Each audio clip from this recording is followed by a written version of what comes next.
Friends, स्वागत है आपका अपने चैनल क्रैक एग्जाम विषय क्लासेस में। जैसा कि आपकी डिमांड आ रही थी कि संस्कृत पीडागोजी कराई जाए, तो हम आज संस्कृत की पीडागोजी की क्लास लेकर आए। आज की पीडागोजी क्लास में प्रीवियस ईयर पेपर का सॉल्यूशन है। इसमें अपठित गद्यांश को कैसे सॉल्व करना है उसके बारे में ये वीडियो है। तो चलिए स्टार्ट करते हैं आज की क्लास मोटिवेशन के साथ। कड़ी मेहनत आपको वहाँ पहुँचा देती है जहाँ अच्छी किस्मत शायद आपको पहुँचा दे।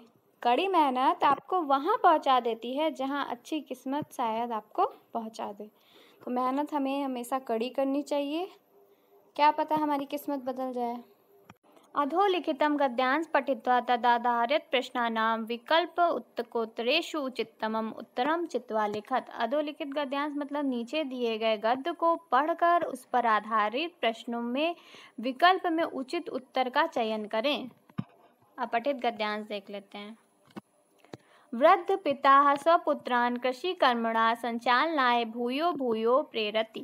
वृद्ध पिता अपने पुत्रों को कृषि काम करने के संचालन के लिए बार बार प्रेरित करता है। किंतु सर्वे अपि अलसाः पुत्रा न श्रवणन्ति। किंतु उसके सभी आलसी पुत्र उसकी बात को नहीं सुनते हैं या नकार देते हैं। एकदा सा वार्धक्य जनितेन रोगेण ग्रस्ता शय्यासीनो जाता। एक बार वह वृद्ध की अवस्था में रोग से ग्रसित होकर शय्यासीनो यानी कि खटिया पर लेट जाता है, बहुत बीमार हो जाता है।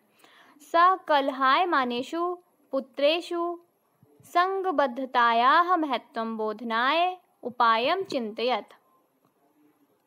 वह अपने कलह वाले पुत्रों के बीच में संग के महत्व को बताने के लिए उपाय के रूप में चिंतन करने लगता है, सोचने लगता है कि कैसे हम इन सबको एकता का महत्व बताएं। सर्वानपि पुत्रान् आहूय स एकस्मै सुबद्धं दंडचतुष्टयं दत्वा अवदत्।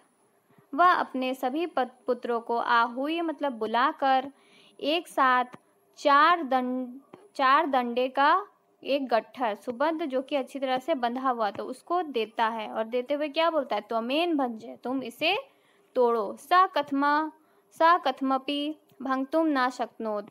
उसमें से कोई भी उसे तोड़ने में समर्थ नहीं होता। तदा अपरः पुत्रा तथैव आदिष्टा। तब वो दूसरे पुत्र को भी सेम वही आदेश देता है। सो अपि तद दंड चतुष्टयम भंगतुम समर्थो न जाता। लेकिन वो भी उसे तोड़ने में समर्थ नहीं हुआ। इमेव दशा अपर द्वयो पुत्र्यो अपि अभवत्। यही दशा उसके और दो पुत्रों की भी हुई। तदा वृद्धा पिता सुबद्धं दंड चतुष्टयं निर्बध्य एकैकं दंडं पुत्रेभ्यः दत्तवान्। इसके बाद वह वृद्ध पिता निर्बद्ध यानी कि खोलकर उन दंडों के समूह को खोलकर एक एक सभी पुत्रों को दे देता है। तम दंडा चोटयुतुम स सर्वानपि आदिष्टवान। और फिर सबको से तोड़ने का आदेश देता है। सर्वे पुत्रा स्वस्वहस्तितं दंडुम भक्तुम समर्था अभवन। अब उसके सभी पुत्र अपने अपने हाथों से उस दंड को तोड़ देते हैं। तदा पिता कथितवान यदि यूयं पृथक पृथक तिष्ठत तदा कश्चित् शत्रु युष्मान् एकेकान् विनाश्यति। अगर उसके पिता कहते हैं यदि तुम लोग अलग अलग रहोगे तो कोई भी शत्रु तुम लोगों का विनाश कर सकता है।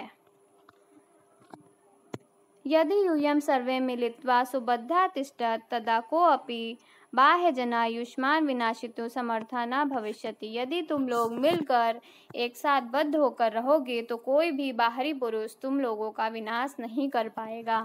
तस्मात् दिवसात् सर्वे अपि चत्वारा पुत्रा त्यक्त्वा परस्परं मिलित्वा गृहे वसन्। उसके बाद उसी दिन से उनके चारों पुत्रों ने अपने अपने विचार को त्याग कर परस्पर मिलकर एक साथ गृह में रहने लगे।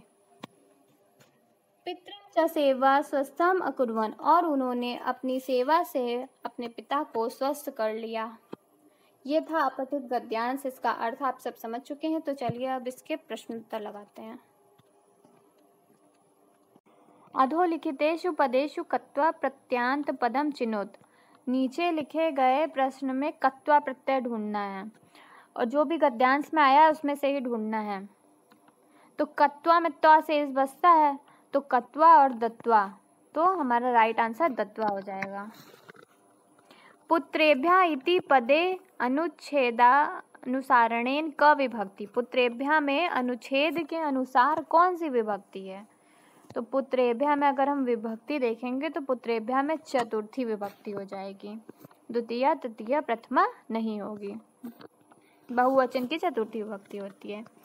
सुबद्धम दंड चतुष्टयम कथम कृत्वा एकैकम दंडम पिता पुत्रेभ्यः अयच्छत।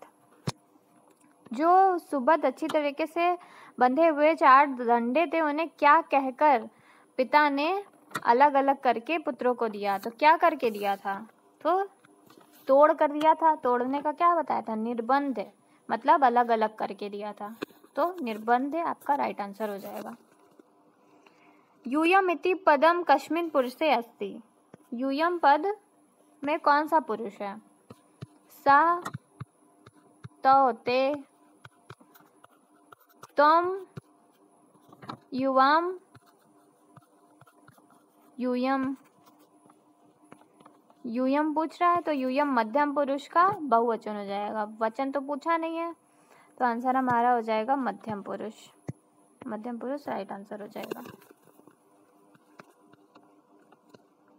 गृहीत्वा इति पदस्य विपरीतार्थक पदम अनुच्छेदेस्मिन् प्रयुक्ता तचित्वा लिखत। गृहीत्वा पद का विलोम पूछ रहा है, तो गृहीत्वा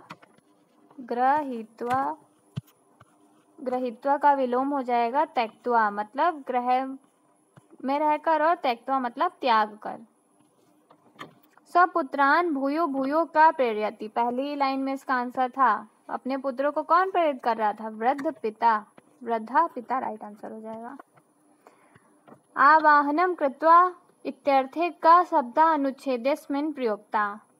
आवाहन कृत्वा के लिए कौन सा शब्द प्रयुक्त है अनुच्छेद में? तो आह्वाहन कृत्वा मतलब बुलाना, और आहूय मतलब भी बुलाना होता है, तो आहूय हमारा राइट आंसर हो जाएगा।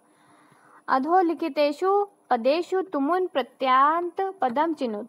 नीचे लिखे गए पद में तुमुन प्रत्यय, तुमुन में तुम शेष बचता है, तो पीत्वा, लिखित्वा, भुक्त्वा में त्वा प्रत्यय है, भंगतुम हमारा राइट आंसर हो जाएगा। भंगतुम राइट आंसर है। ये तो हमारा गद्य जो है 2019 का पेपर था, ये सॉल्व पेपर है 2019 का। आशा है कि आपको पीडागॉजी समझ में आ रही है, पद्यांश गद्यांश समझ में आ रहा है। अभी ये फर्स्ट वीडियो है, और अगर आपका सहयोग मिला तो ऐसी वीडियो और आती रहेंगी। लाइक करिए, सब्सक्राइब करिए और शेयर अधिक से अधिक करिए। Thanks for watching.